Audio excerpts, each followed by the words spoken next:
क्या आप जानते हैं कि माँ गंगा के पवित्र जल में एक बार भी स्नान करने से न केवल इस जन्म के बल्कि पूर्व जन्मों के पाप भी धुल जाते हैं।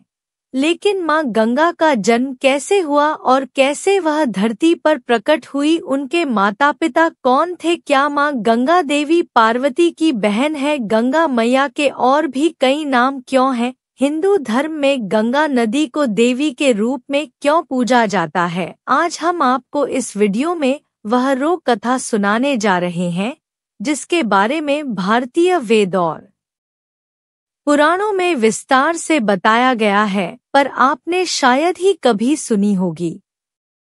तो अंत तक जरूर देखें।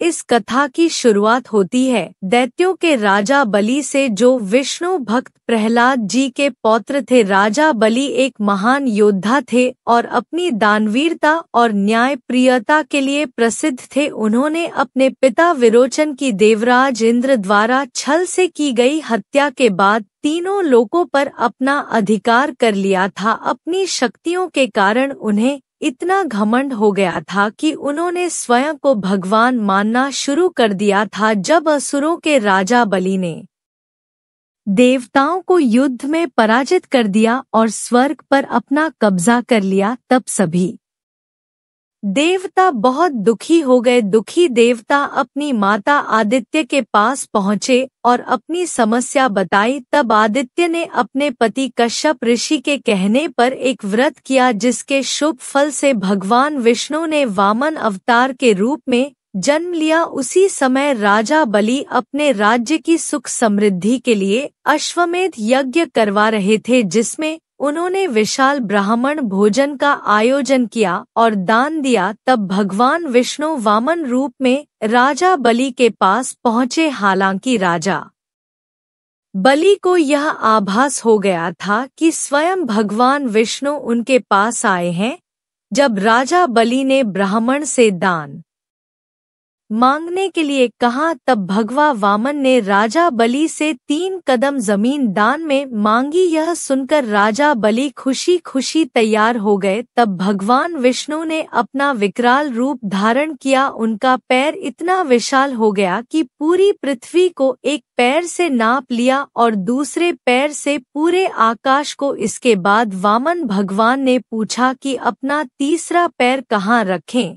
तब राजा बलि ने कहा, मेरे पास देने के लिए और कुछ नहीं है, और अपना शीश झुकाकर कहा कि वह अपना 30 पैर उसके शरीर पर रख दे।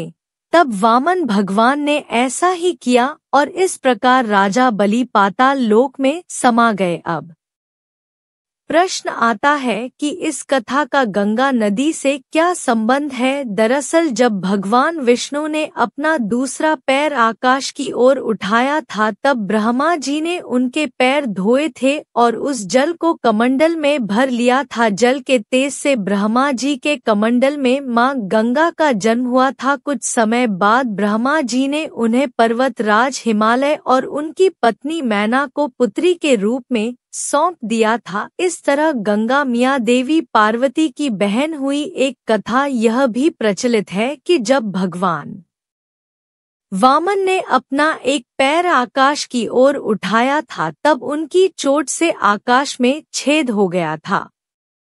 इसी से 3 धाराएं फूट पड़ी थी। एक धारा पृथ्वी पर गिरी, दूसरी स्वर्ग में और तीसरी पाताल लोक में चली गई। इसीलिए माँ गंगा को त्रिपद के नाम से भी जाना जाता है। गंगा नदी के धरती पर आगमन की एक कथा यह भी प्रचलित है कि प्राचीन काल में सगर नाम के एक राजा हुआ करते थे। वह काफी ताकतवर और तेजस्वी थे। उनकी 2 रानियां थी। एक रानी ने एक पुत्र को जन्म दिया था, वहीं दूसरी रानी ने 6 हज पुत्रों को जन्म दिया था। सगर ने अपने साम्राज्य के विस्तार के लिए अश्वमेध यज्ञ का आयोजन किया और यज्ञ के दौरान घोड़ा छोड़ दिया। जब इस यज्ञ का देवराज इंद्र को चला तो वह चिंता में आ गए। उन्हें यह चिंता थी कि अगर अश्वमेध का घोड़ा स्वर्ग से गुजर जाता है तो राजा सगर स्वर्ग लोक पर भी अपना साम्राज्य स्थापित कर लेंगे। पौराणिक काल में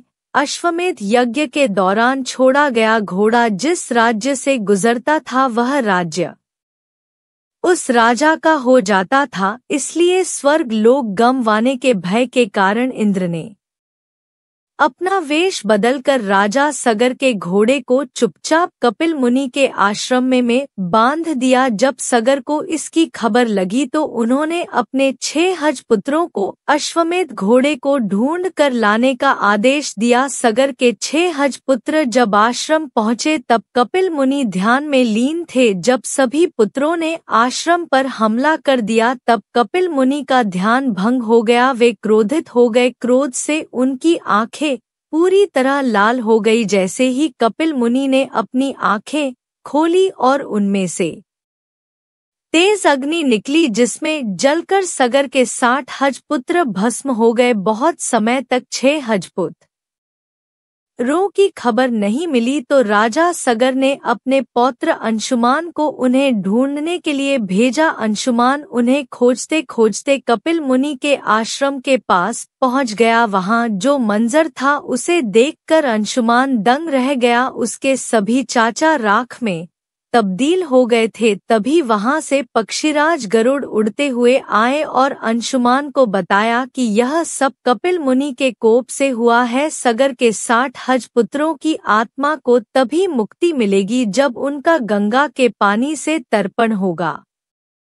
इसके बाद अंशुमान ने राजा सगर के सभी 6 हज पुत्रों के तर्पण के लिए गंगा को धरती पर लाने की ठानी। वह हिमालय की ओर चला गया और तप में लीन हो गया। राजा सगर के जाने के बाद अंशुमान के पुत्र दिलीप ने अपने वंश को आगे बढ़ाया और राजपाट संभाला। दिलीप ने एक पुत्र को जन्म दिया जिसका नाम भागीरथ रखा गया। हालांकि अंशुमान सगर के 6 हज पुत्रों की आत्मा को मुक्ति नहीं दिला सके। भागीरथ के बड़े होने पर राजा दिलीप भी राजपाट छोड़कर गंगा को धरती पर लाने के लिए तपस्या करने हिमालय की ओर चले गए। फिर भागीरथ राजकार्य में लग गए। दिलीप की तपस्या भी सफल नहीं हुई और वह भी अपने पूर्वजों को मुक्ति नहीं दिला पाए। इसके बाद राजा भागीरथ ने प्रण लिया कि वह गंगा को धरती पर लाकर ही रहेंगे। वह हिमालय में पहुंच गए और गंगा को धरती पर लाने के लिए कठोर तपस्या की। उनकी तपस्या से गंगा देवी प्रसन्न हो गई और उन्होंने धरती पर अवतार होने की हामी भर दी। हालांकि गंगा का वेग बहुत तेज था, सिर्फ भगवान शिव ही थे जो उसे संभाल सकते थे। इसके बाद राजा भागीरथ ने भगवान शिव को प्रसन्न करने के लिए 1 वर्ष तक अंगूठे पर खड़े होकर तपस्या की। इस दौरान उन्होंने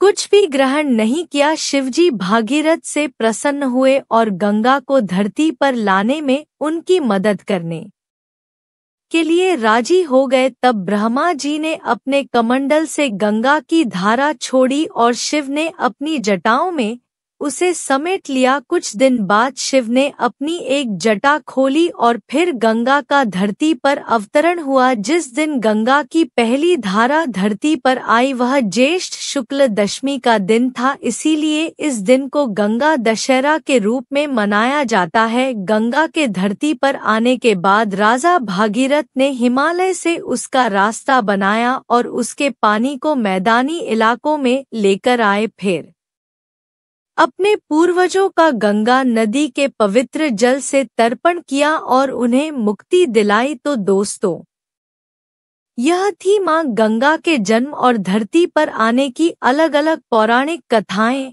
आपने कौन सी कथा सुनी थी हमें कमेंट्स में जरूर बताएं। अगर आपको इस वीडियो में कुछ नया जानने को मिला हो तो लाइक और शेयर जरूर करें। हमारे चैनल को सब्सक्राइब करें और बेल आइकन को दबाएं ताकि आप हमारे आने वाले नए वीडियो मिस ना करें। बोलो मां गंगा की जय। जय मां दोसों भुजा।